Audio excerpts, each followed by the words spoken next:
শ্রীপাদ বিল্বমঙ্গলের অসাধারণ যে অনুভব পরবর্তীকালে একটা গ্রন্থ রূপে প্রকাশিত হয়েছিলেন। আমাদের সৌভাগ্য, আমরা উত্তরাধিকার সূত্রে সেই অসাধারণ গ্রন্থের আস্বাদন পেয়েছি বা পাওয়ার যোগ্যতা লাভ করেছি। এই গ্রন্থ তো সাধকের অনুভব। আমি বারবার আপনাদের কাছে বলেছি বা বলি যে বিল্বমঙ্গলের কৃষ্ণ কর্ণামৃত গ্রন্থ মহাপ্রভুর গম্ভীরা লীলার আস্বাদ্য গ্রন্থ। চণ্ডীদাস বিদ্যাপতি রায়ের নাটক গীতি কর্ণামৃত শ্রীগীত গোবিন্দ, এই পাঁচখানি গ্রন্থ, চণ্ডীদাসের পদাবলী, বিদ্যাপতির পদরাজি, রায় রামানন্দের জগন্নাথ বল্লভ নাটকের আস্বাদন, চণ্ডীদাস বিদ্যাপতি রায়ের নাটক গীতি, চতুর্থ হলো কর্ণামৃত গ্রন্থ বিল্বমঙ্গলের, যা তিনি নিজে নিয়ে এসেছিলেন দক্ষিণ ভারত থেকে, আর শেষ গ্রন্থ হলেন গীত গোবিন্দম, শ্রী জয়দেবের অসাধারণ সঙ্গীতময় গ্রন্থ, লীলারস আস্বাদনের সর্বোৎকৃষ্ট গ্রন্থ, সবচেয়ে গুরুত্বপূর্ণ গ্রন্থ। আপনারা জানেন জয়দেবকে নিয়ে একটা টানাপোড়েন আছে উড়িষ্যাবাসী এবং বাঙালির মধ্যে। আজও কিন্তু জয়দেবের মেলা হয় এই সামনে পৌষ সংক্রান্তিতে। জয়দেব সেবিত রাধা মাধব বিগ্রহ আজও আছেন অজয়ের তীরে। সেই মন্দিরে লক্ষ লক্ষ মানুষের ভিড় জমে। এবার অবশ্য করোনার কারণে ভিড় হবে না, মেলা বন্ধ, তবুও স্থানটার মাহাত্ম্য তো কম নয়। শোনা যায় অজয় থেকে গঙ্গা এসে স্নান করতেন জয়দেব প্রতিদিন। কিংবদন্তি কিনা বলতে পারবো না, তবে এরকম কথা শোনা যায় জয়দেবের জীবনে। অসাধারণ এক সাধক, মহাপ্রভুর পূর্ববর্তী, অনেক পূর্ববর্তী। লক্ষণ সেনের সভাকবি ছিলেন জয়দেব। সেই লক্ষণ সেনের রাজত্বকালের একটা বিশেষ সময়ে বাংলা আক্রান্ত হয় মুসলিমদের দ্বারা। ইখতিয়ার উদ্দিন বিন মোহাম্মদ বখতিয়ার খিলজি বাংলা আক্রমণ করেন, বিধ্বস্ত হয় আমাদের হিন্দু ধর্মের শাসন। লক্ষণ সেনের পলায়নের মধ্যে দিয়ে তিনি চলে যান পূর্ববঙ্গে, একদম লুকিয়ে। পরবর্তীকালের ইতিহাস সবারই জানা। সেই জয়দেব, যিনি গীতগোবিন্দম লিখে প্রসিদ্ধি অর্জন করেছিলেন একদিন, যার গ্রন্থ আমাদের সকলের কাছে আস্বাদ্য, সেই গ্রন্থের একটু আলোচনা একটু সময় বিশেষে এই গ্রন্থ পাঠ করতে করতেই আমি করব আপনাদের কাছে, যেটুকু হয়। কারণ জয়দেবের গীত গোবিন্দের এরকম পাঠদান অসম্ভব। সঙ্গীতটাই তো আসল জয়দেবের গীত গোবিন্দে। অন্যান্য গ্রন্থগুলোর আলোচনা হলেও জয়দেবের গীত গোবিন্দের আলোচনাটা অন্য ধরনের, কর্ণামৃতের মতো নয়। কর্ণামৃত একটা সাধকের অনুভব তার অসাধারণ অনুভব, অসাধারণ আস্বাদন, অসাধারণ উপলব্ধি। সেই জন্যই কর্ণামৃত নিয়ে আমি একটু বসেছিলাম। যে সমস্ত মানুষ কর্ণামৃতের সঙ্গে পরিচিত নন, তারা যাতে কর্ণামৃতের স্বাদ একটু পান, মহাপ্রভুর অসাধারণ অনুভবকে যাতে তারা অনুভব করতে পারে নিজেদের অন্তরে, তারা গৌরকে ভালোবাসেন। কারণ সাধক বলেছেন, নরহরি সরকার ঠাকুর বলেছেন, গৌর ভজহ গৌর সাধহ গৌর করহ সার, গৌর বলিতে জীবনও যাও কিছু না চাহিয়ে আর। আমাদের যদি সত্যি এই লক্ষ্য হয়ে থাকে জীবনে, তাহলে মহাপ্রভুকে সাধনা করতে গেলে গৌর সাধহ গৌর ভজহ গৌর করহ সার, তিনটে শব্দ দেখবেন। গৌর সাধনা করো, গৌর ভজনা করো, গৌরকে জীবনের সার করে তোলো। মহাপ্রভুই হলেন আমাদের কাছে সবচেয়ে বড় আস্বাদ্য তত্ত্ব। তাকে আস্বাদন করতে হয়, অনুভব করতে হয়, উপলব্ধি করতে হয়। এটা যদি ঠিক না হয়, তাহলে আমাদের নিজেদের ঘরে ঘরে মহাপ্রভুর চিত্রপট রাখা বা মূর্তি রাখাটা নিরর্থক হয়ে যায়। আমি সেই কারণেই কর্ণামৃতের আলোচনায় প্রবেশ করেছি, যাতে আমাদের প্রত্যেকের জীবনে কর্ণামৃতের একটা অনুভব সবসময় কাজ করে, অনুভূতি কাজ করে। আমরা তো ভজন সাধন পারবো না কিছু, তবুও যদি গ্রন্থের একটু অনুভব অন্তরে অনুরণিত হয়, সেটাই বা কম কিসের। এই জন্যই আমার গ্রন্থের আলোচনা। আমরা যে শ্লোকে ছিলাম কর্ণামৃতের, যারা শুনেছেন কর্ণামৃত, চতুর্থ শ্লোক, বর্হত্তংশ বিলাস কুন্তল ভরম মাধুর্য মগ্নাননম প্রন্মীলন নবযৌবনং প্রবিলসৎ বেণু প্রণাদামৃতম আপীন স্তনকুটমলাভিরভিত গোপীভির আরাধিতম জ্যোতিষ চেতসী নশ্চকাস্তু জগতাম একাভিরামাদ্ভুতম। অসাধারণ শ্লোক, কিন্তু অনুভবের শ্লোক, উপলব্ধির শ্লোক, আস্বাদনের শ্লোক। এক অসাধারণ অন্ধ সাধক পথে পথে ঘুরছেন, তার মুখ দিয়ে একবারে বিশুদ্ধ শ্লোক প্রকাশিত হচ্ছে। এটা তো প্রথমে ধরা পড়েনি নিশ্চয়ই। তাকে অনুকম্পা দেখাবার জন্য যারা কাছে কাছে আসতেন, তাদের মধ্যেও তো শিক্ষিত মানুষ ছিলেন সেই যুগে। সেই শিক্ষিত মানুষেরা দক্ষিণা পথের লোক বলে তাদের একটা সংস্কৃত জ্ঞান, সংস্কৃত ভাষা সম্পর্কে ধারণা ছিল, নিশ্চয়ই ছিল। নইলে শ্লোকগুলো কখনোই ধরা পড়তো না বা ধরে রাখা হতো না, কোনোদিন হতো না সম্ভব, হারিয়ে যেত সব। আমাদের মনুষ্য সভ্যতা এরকম অনেক কিছু হারিয়ে গেছে, হারিয়ে যাওয়াটাই স্বাভাবিক। কারণ যে যার মূল্য বোঝে না, যে যার গুরুত্ব বোঝে না, সে গুরুত্ব দেবে কেন, গুরুত্ব দিতে যাবে কেন? এরকম অনেক জিনিস হারিয়ে যায়, বহু লেখা হারিয়ে যায়, বহু বক্তৃতা হারিয়ে যায়, বহু রকমের মানুষের সভ্যতার পুষ্টিদায়ক, সভ্যতার রসদ যোগানদার, রসদের যোগান যারা দিতে পারে, সেই সমস্ত লেখনী হারিয়ে যায়, হারিয়ে গিয়েছে অনেক কিছু।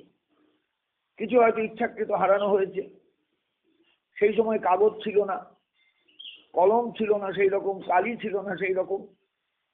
অতএব যে কাগজে লেখা হতো, তুলস কাগজ, সেগুলো বেশি দিনের তাদের আয়ু নয়। অতএব আয়ু যেই শেষ হয়েছে, হারিয়ে গেছে সেগুলো। ছাপাখানার আবিষ্কার তো অনেক পরে, অনেক পরে। এইবার সেই যুগে চিন্তা করুন, যারা ধরে রাখেননি বা সেগুলোর গুরুত্ব দিতে পারেননি, সেগুলো হারিয়ে গেছে। ভাগ্যিস বেদব্যাসের রচিত গ্রন্থাদি নিশ্চয়ই কোনোভাবে সংরক্ষিত ছিল, তাই পুরাণগুলো আমরা পেয়েছি, মহাভারত পেয়েছি, গীতা পেয়েছি, গীতার অসংখ্য টিকা পেয়েছি, এরকম অনেক পেয়েছি। যেমন তেমনি হারিয়েও গেছে অনেক।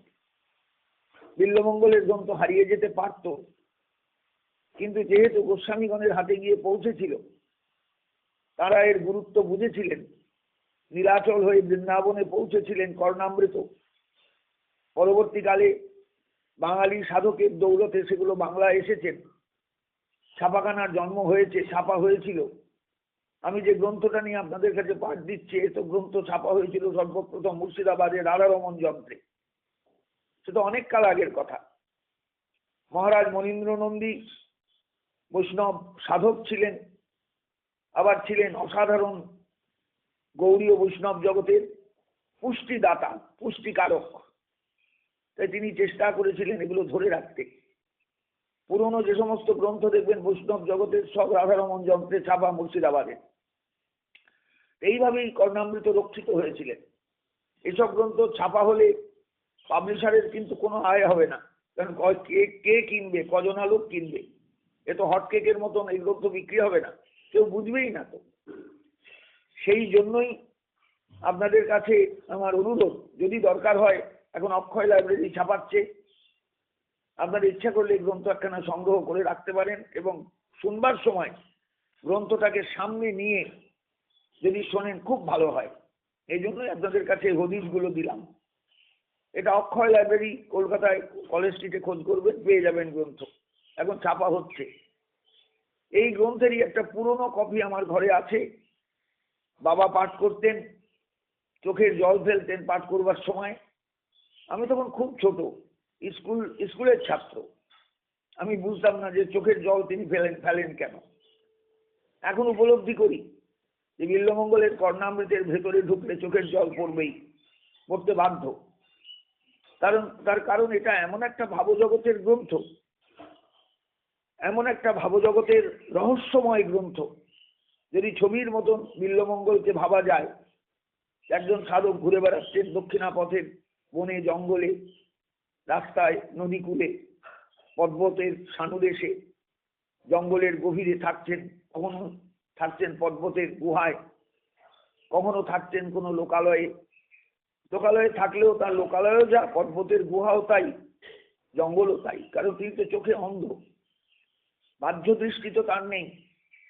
কিন্তু যেহেতু তার একটা সাংঘাতিক সংস্কার ছিল, দুর্দান্ত একটা সংস্কার ছিল, সেই সংস্কারের কারণে তিনি অসাধারণ এক সাধকে রূপান্তরিত হয়েছিলেন পরবর্তীকালে।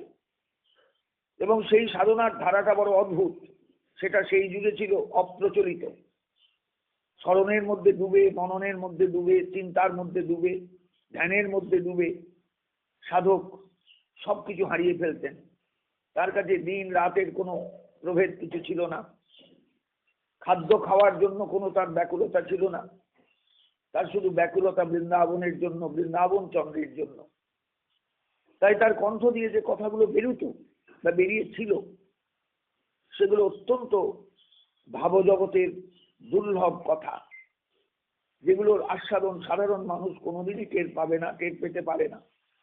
কারণ এইরকম একটা প্ল্যাটফর্মে যদি সে না পৌঁছয়, এইরকম একটা জায়গায় যদি সে না যেতে পারে, তাহলে কেমন করে পাবে বলুন দেখিনি? কোনোভাবেই পেতে পারে না। এই জন্য আমি প্রত্যেক দিন আলোচনার সময় বলি, এই গ্রন্থের কিন্তু আলোচক কম, এই গ্রন্থের অনুভবী কম, এই গ্রন্থের আস্বাদক কম। কারণ এটা হলো গৌড়ীয় বৈষ্ণব জগতের একেবারে ভজনময় জীবনের কথা। ঠাকুর মহাশয় তার প্রেম ভক্তি চন্দ্রিকায় বলেছেন, মনের স্মরণ প্রাণ মধুর মধুর ধাম, যুগল বিলাস স্মৃতি সার। যুগল বিলাসই হলো স্মৃতি, এবং এটাই সার স্মৃতি। এর উপরে আর কোনো স্মরণের বস্তু নেই। সাধ্য সাধন এই, ইহা বই আর নাই, এই তত্ত্ব সর্বনিধি সার। নিধি মানে কিন্তু মহামূল্যবান সামগ্রী, যা জগতে পাওয়া যায় না। তা সেই নিধির সার যদি কোনো নিধি হয়, সেই নিধি হলেন রাধা মদন গোপালের স্মরণ, রাধা মদন গোপালের চিন্তন, ভাবনা, বৃন্দাবন লীলার স্মরণ ভাবনা। এই ভাবনা কজনা ভাববে? সংসারী জীব। আমরা সব সময় তো সংসার নিয়ে ব্যস্ত, ছেলে মেয়ে, টাকা পয়সা, খাওয়া দাওয়া, এই নিয়ে তো ব্যস্ত। বিষয়ের মধ্যে ডুবে থাকলে কোনদিনই এই জায়গাটা পৌঁছানো যাবে না। বিষয় থেকে সরে আসবার সবচেয়ে বড় রাস্তা হলো কর্ণামৃতের রসে ডোবা, কর্ণামৃতের রসে নিমজ্জিত হওয়া। সেই কারণেই আমি, যারা কতিপয় ভক্ত যারা শুনতে চান, নামটা হয়তো গ্রন্থের শুনেছেন, অথবা বিল্বমঙ্গল এক সময় বাংলায় সিনেমাতে এসেছিল, ব্ল্যাক অ্যান্ড হোয়াইট সিনেমায় ছিল। এখন বিল্বমঙ্গল সিনেমা হলে কেউ দেখতে যাবে না, পয়সা উঠবে না, বা যে সিনেমা করবে তার পয়সা কোনোদিনই উঠবে না। কিন্তু একটা সময় আমি দেখেছি, ছোটবেলায় আমার বিল্বমঙ্গল সিনেমা এসেছিল, সিনেমা হয়েছিল, তখন ব্ল্যাক অ্যান্ড হোয়াইটের যুগ, সেই যুগটা ছিল ব্ল্যাক অ্যান্ড হোয়াইট। এখন তো কালারিং যুগ, কালার পিকচার সব। অথবা এখন বিল্বমঙ্গল হলে কেউ দেখতে যাবে না, একদম মাছি তাড়াবে হল, আর হল তো নেই, এখন তো সিনেমা হল তো উঠে গেছে। সিরিয়ালেও যদি আসে তাও মানুষ দেখতে যাবে না, বন্ধ করে দেবে সিরিয়াল, না এটা শেষ হোক তারপরে অন্য সিরিয়াল দেখবে। এই হচ্ছে আজকের মানুষের মনোভাব, মনোবৃত্তি। তার ভেতরে সেই চেতনা নেই, হারিয়ে গেছে, হারিয়ে গেছে, হারিয়ে গেছে। আমাদের পাঠকতা জগৎ এখন প্রায় ক্ষীণপ্রায়, ক্ষীণ। কারণ এখন তো মানুষের লোকসংঘর্ষ, ভিড়, এগুলো তো বন্ধ। অতএব এই করোনা যদি দীর্ঘস্থায়ী হয়, তাহলে জেনে নিতে পারেন, বুঝে নিতে পারেন, অনুভব করতে পারেন যে আমাদের আর সেই সুদিন আর ফিরবে না। আমরা সবাই কিন্তু এই প্রযুক্তি নির্ভর যুগে চলে যাব, অর্থাৎ যে প্রযুক্তিতে আমি আপনাদের কাছে যাচ্ছি, এই যুগেই চলে যাব। আমরা আর সেই যুগ ফিরে পাবো বলে মনে হয় না। কলকাতার আসরগুলো সবই প্রায় বন্ধ হয়ে গেছে।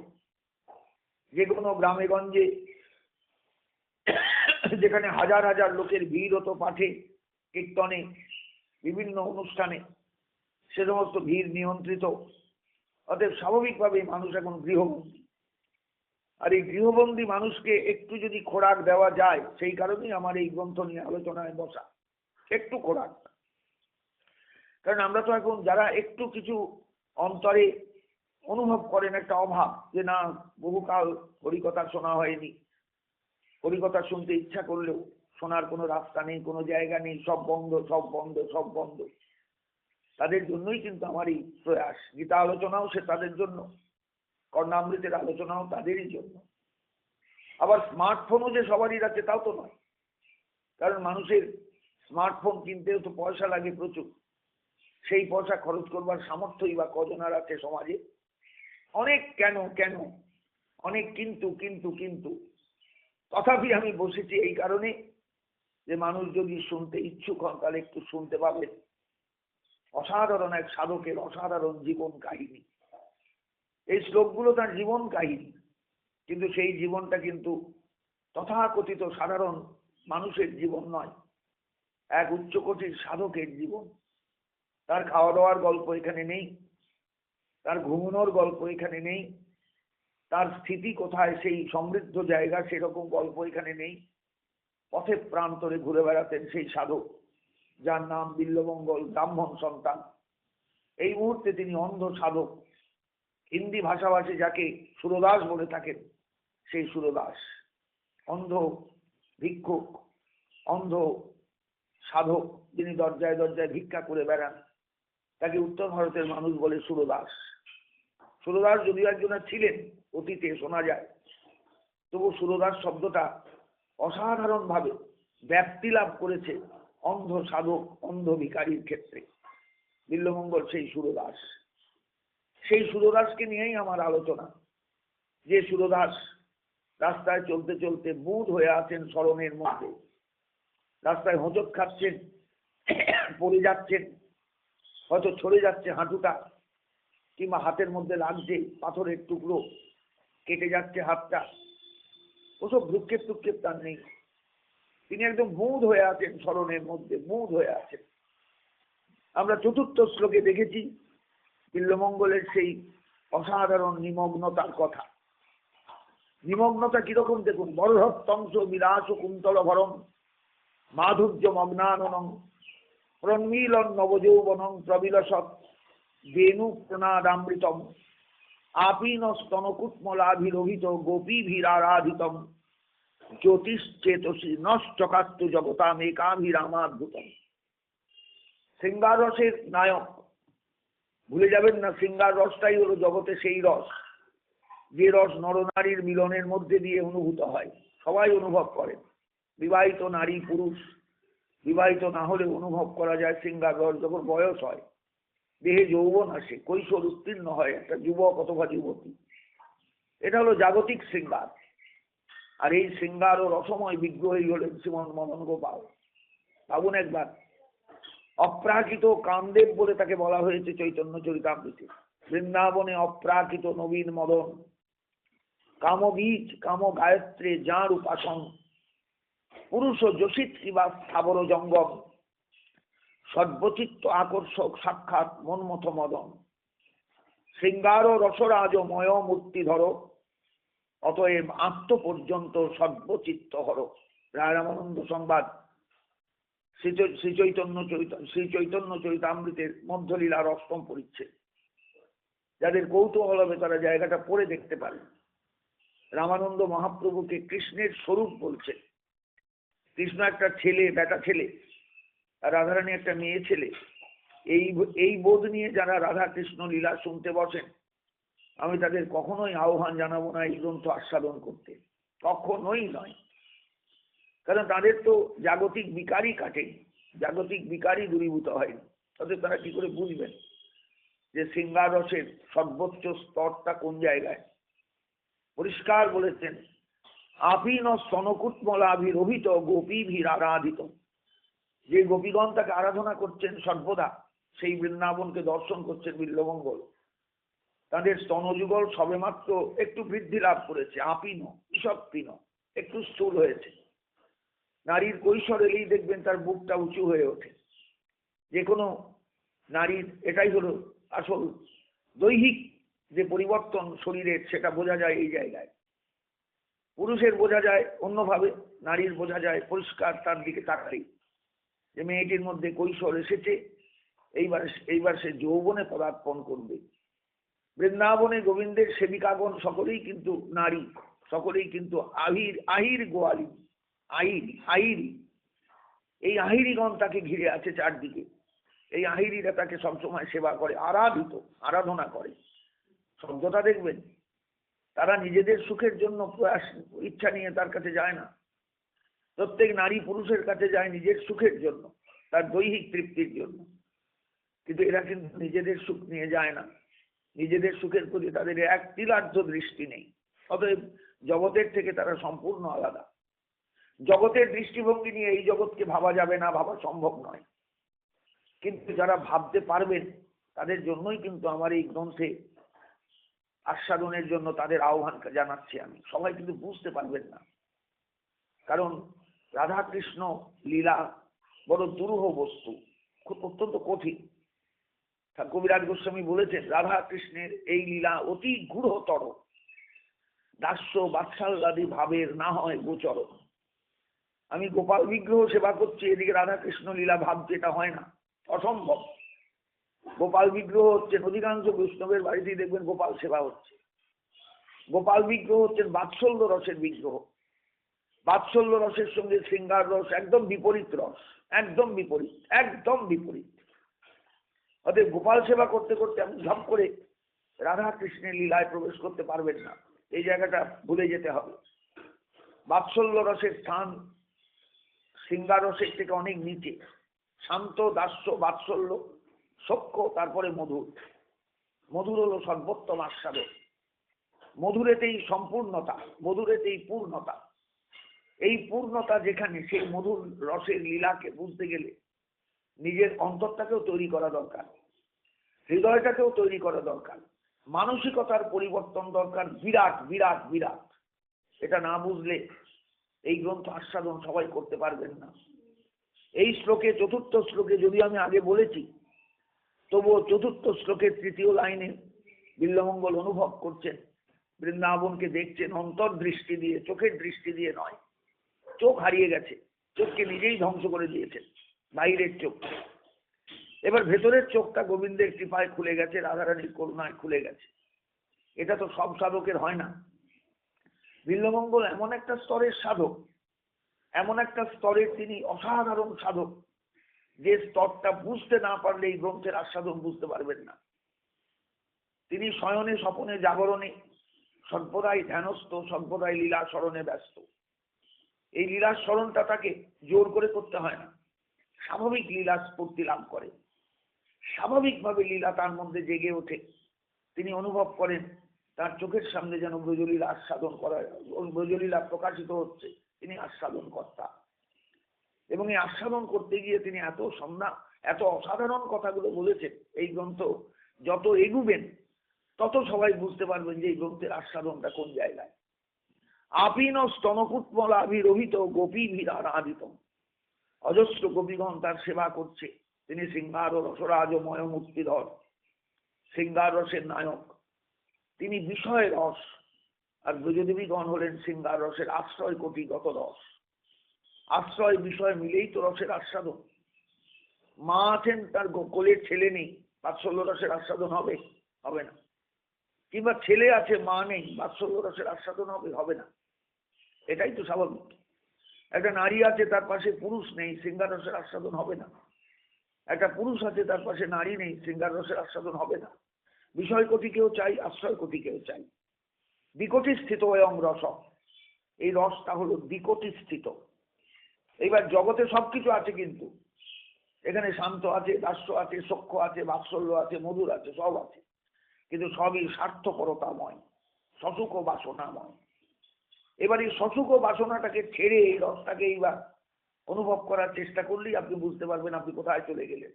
এই জগৎ ছেড়ে আপনি সোজা বৃন্দাবনে গিয়ে উপস্থিত হয়েছেন।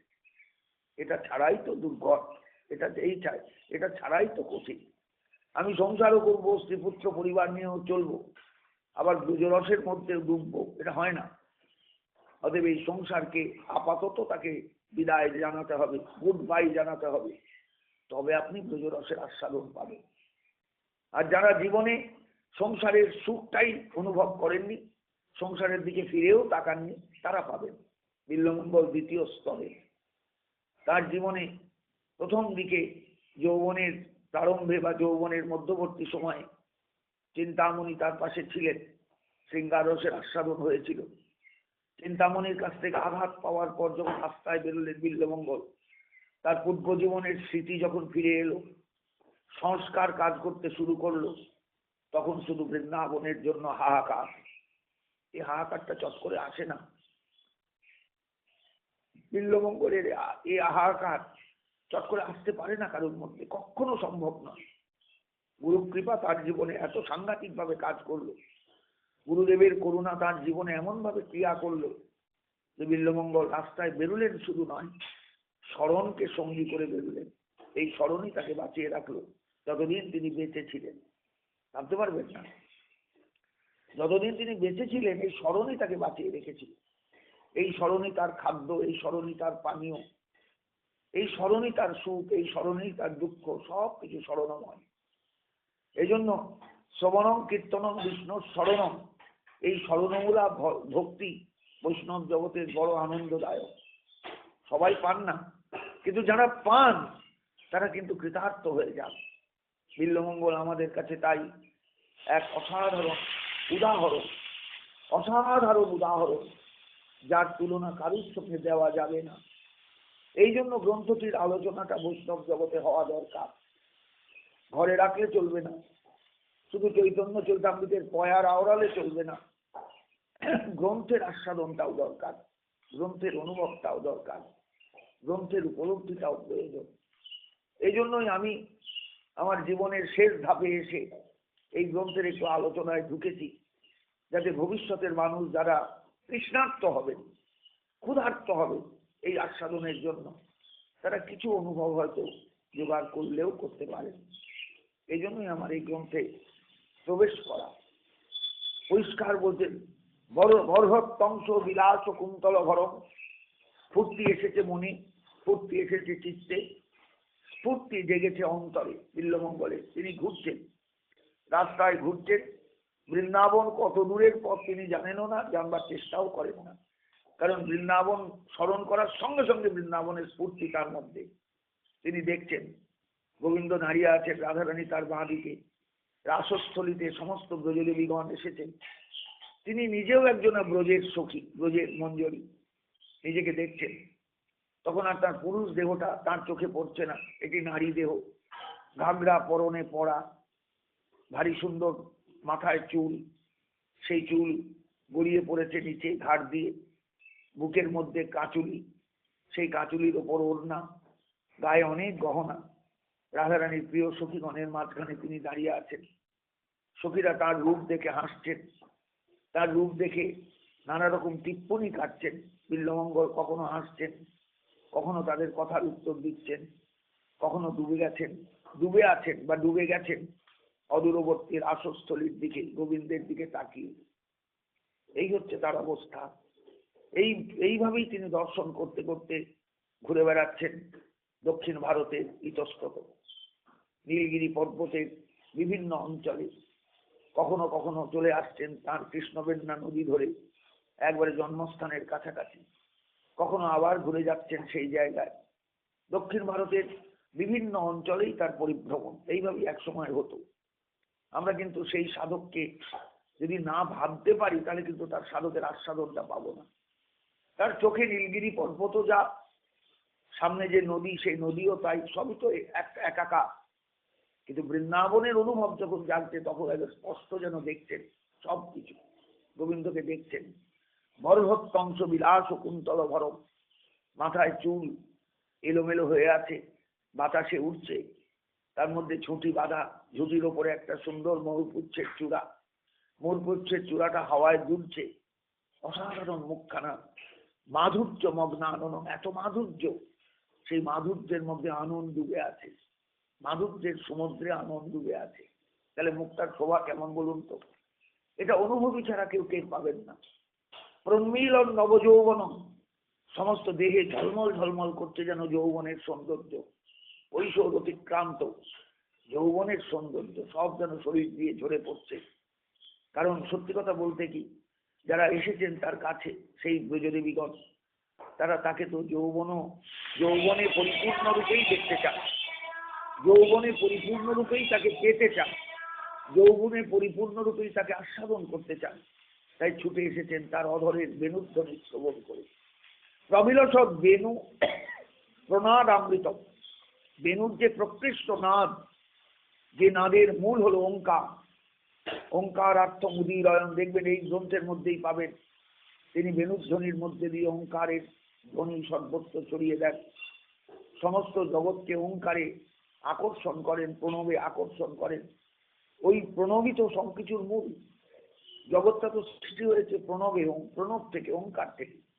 গীতায় বলেন ওম ইতি একাক্ষরম ব্রহ্ম ব্যাহরণ মা মনুস্মরণ।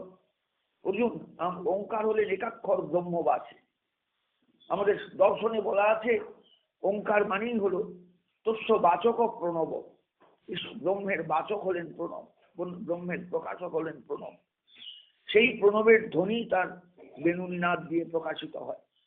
সেই প্রণব বিলসিত হন বেণুনিনাদের মধ্যে দিয়ে, প্রকাশিত হন বেণুনিনাদের মধ্যে দিয়ে। এটাই হলো প্রণবের আস্বাদন। এটা কিন্তু শাস্ত্রেও বলা আছে, বিল্বমঙ্গলের আস্বাদনেও বলা আছে। এগুলো না বুঝলে কিন্তু এই গ্রন্থের রস পাবেন না, রস বুঝতে পারবেন না, রসকে টের পাবেন না। তাই প্রত্যেকের কাছে আমার অনুরোধ, এই গ্রন্থটা তাড়াহুড়ো করবেন না, ধীরে সুস্থিরে অনুভব করতে করতে চলুন। আর যদি পারেন অক্ষয় লাইব্রেরির এই গ্রন্থ একটা কিনে নেবেন, সামনে রাখবেন, দেখবেন সেখানে সংস্কৃত টিকা আছে, দরকার নেই ওদিকে তাকাবেন না, বাংলা অনুবাদ আছে, তলায় একটা পদ্যে ব্যাখ্যা আছে, মানে গদ্য নয়, পদ্যে, যদুনন্দন ঠাকুরের পদ্য, সেটাও আস্বাদন করতে পারে। আমি চাই যে কর্ণামৃতের আস্বাদন একটু বৈষ্ণব জগতে ছড়া, কর্ণামৃতের আস্বাদন পেয়ে বৈষ্ণব জগৎ ধন্য হোক, কর্ণামৃতের আস্বাদন পেয়ে মানুষ নিজের সত্তাটাকে বুঝুক। আর বহুকালের দূরের, বহু দূর অতীতের সেই ধূসর অতীত, কয়েক শতাব্দী পেছনে, মহাপ্রভুর থেকেও কয়েক শতাব্দী পেছনে যে সাধকের জন্ম হয়েছিল এই ভারতবর্ষে দক্ষিণাপথে, সেই সাধকের দিকে একটু দৃষ্টি যাক। তিনি কিন্তু যখন আবির্ভূত হয়েছিলেন তখন ভারতবর্ষে কেউ জানতো না এই ভজন, এই অনুভব, এই আস্বাদন, কেউ জানতো না, কেউ না। উত্তর ভারতও জানতো না, মধ্য ভারতও জানতো না, বাংলাও কেউ জানতো না। কেউ কেউ হয়তো বুঝেছিলেন অনেক পরে, চণ্ডীদাস তার পদের মধ্যে ধরে রেখেছেন, জয়দেব তার গীত গোবিন্দের মধ্যে ধরে রেখেছেন, এটা তো পরবর্তীকালে, তারও অনেক আগের কথা। আমি এই জন্যই দক্ষিণ ভারতকে খুব অন্তরে শ্রদ্ধা করি। জানি দক্ষিণ ভারত আমাদের ভারতবর্ষের আধ্যাত্মিক জগতে অনেক কিছু দিয়েছে, অনেক কিছু দিয়েছে। তার মধ্যে সবচেয়ে বড় দান হলো এই যুগল বিলাস স্মৃতিসার, এই যুগল বিলাসের আস্বাদন। রাধাকৃষ্ণের একটা মূর্তি বসিয়ে নিলে এই যুগল বিলাস হয় না, বোঝা যাবে না, এত সস্তা নয় ব্যাপারটা। সবাই আমরা মূর্তি বসিয়ে পুজো করি ফুলচন্দন দিয়ে, ফুলচন্দন দিয়ে তো পুজো তার করা যায় না। আপিন স্তনকুটমল আবিরভিত গোপী বীর আরাধিত, সেই ব্রজদেবীগণ তাকে আরাধনা করছে চারদিকে ছড়িয়ে, অভিত মানে চতুর্দিকে, যাদের সবেমাত্র বক্ষে স্তনযুগলের উদ্ভব ঘটেছে, তাদের কুটমল, স্তনের অগ্রভাগকে বলা হয় কুটমল, শব্দটা বুঝতে পারছেন? এদেরই সান্নিধ্য, এদেরই স্পর্শ গোবিন্দের পূজা, পূজা আরাধিত, এটাই তাদের আরাধনার উপচার। ফুল নয়, তুলসী পাতা নয়, গঙ্গা জল নয়, নৈবেদ্য নয়, ধূপকাঠি নয়, ধুনো নয়, প্রদীপ নয়, কিচ্ছু নয়, এই তাদের আরাধনা। পরিষ্কার রায় রামানন্দ ঠিক সেই কথাই বলেছিলেন যে কৃষ্ণের স্বরূপ শুনবে, বৃন্দাবনে অপ্রাকৃত নবীন মদন, কাম বীজ কাম গায়ত্রে যাঁর উপাসন। তাঁর উপাসনার মূল বস্তুই হচ্ছে কামবীজ, কামবীজকে সম্পূর্ণ অনুভব করে তার উপাসনা, তিনি কামতত্ত্ব। আর এই কাম জগতের নারী পুরুষের ভেতরের কাম নয়, এটা প্রাকৃত কাম, তিনি অপ্রাকৃত কাম। আগে প্রাকৃত অপ্রাকৃতের বিভাজন রেখাটাকে বুঝে নিন, তবে আপনি বুঝতে পারবেন এই জগতের আস্বাদন, এই জগতের অনুভব, এই জগতের উপলব্ধি। আমি তাড়াহুড়ো করব না, এই জন্য বিল্বমঙ্গলের গ্রন্থের আস্বাদন দিতে গিয়ে আমি কিন্তু তাড়াহুড়ো করছি না, গ্যাপ দিচ্ছি, মধ্যে মধ্যে বাদ যাচ্ছে, যাতে সবাই বিল্বমঙ্গল সম্পর্কে বা বিল্বমঙ্গলের ভজন সম্পর্কে অবহিত হতে পারেন। ভুলে যাবেন না, রাধা কৃষ্ণের মন্ত্রে দীক্ষা নিলেই কিন্তু এই ভজন বোঝা যাবে না, অত সস্তা নয়। আমি বৈষ্ণবের কাছে দীক্ষা নিয়েছি, অতএব আমি সব জানতা আটার কল হয়ে গিয়েছি তা নয়। আমি নিরামিষ খাই, আমি আমিষ ছেড়ে দিয়েছি, অত সহজ নয়। আমি একাদশী পালন করি, অত সহজ নয়। আমি বৃন্দাবনে 5 বার ঘুরে এসেছি, অত সহজ নয়। এই ভজন বুঝতে গেলে চোখের জল ফেলতে হবে, কাঁদতে হবে রীতিমতো। ছেলে মরে গেলে যেমন আমরা কাঁদি, মেয়ে মরে গেলে যেমন কাঁদি, বিষয় হারিয়ে গেলে যেমন কাঁদি, ব্যবসায় ফেল পড়লে যেমন কাঁদি, সেইভাবে কাঁদতে হবে হাহাকার করে। তোমাকে আমি আজ বুঝতে চাই, আমাকে একটু কৃপা করো। রাগ করবেন না কেউ, দুঃখ পাবেন না কেউ অন্তরে, শুধু অনুভব করবেন এই দুর্লভ ভজনের দুর্লভ স্তরের কথা। এটাই হলো কর্ণামৃতের আস্বাদন। আগে তৈরি হতে হবে নিজেদের, তৈরি হতে হবে অন্তরের, নিজের অন্তরকে তৈরি করতে হবে। এইবার জাগতিক দৃষ্টিকে সম্পূর্ণ দূরে সরিয়ে রেখে, সংসারের দৃষ্টিভঙ্গিকে দূরে সরিয়ে রেখে, নিজের বলে যা কিছু সবকিছুকে দূরে সরিয়ে রেখে এবার এই ভজনের রাজ্যে একটু ডুব দিতে হবে। আর ডুবটা কিন্তু দেশে ডুব নয়, একেবারে ডুবে যেতে হবে, নিমন্ত্রিত হতে হবে, তবে কৃষ্ণ কর্ণামৃতের আস্বাদন বুঝতে পারবেন। সকলকে আমার অন্তরের শ্রদ্ধা জানাই। যারা শুনছেন তাদের বারবার করে বলি, খুব অনুভব নিয়ে কথাগুলো শুনবেন, কথাগুলো শুনে আবার অনুভব করবেন কি বললাম কি না বললাম, কি বলা বাকি রইল। যদি প্রয়োজন হয় আমাকে ফোনে কন্ট্যাক্ট করবেন, আমি কথা বলবো, নিশ্চয়ই বোঝাবার চেষ্টা করব। এটা আমার দায়িত্ব, এটা আমার কর্তব্য। সকলে ভালো থাকবেন। জয় নিতাই, জয় গৌর হরি, জয় শ্রীপাদ বিল্লমঙ্গল।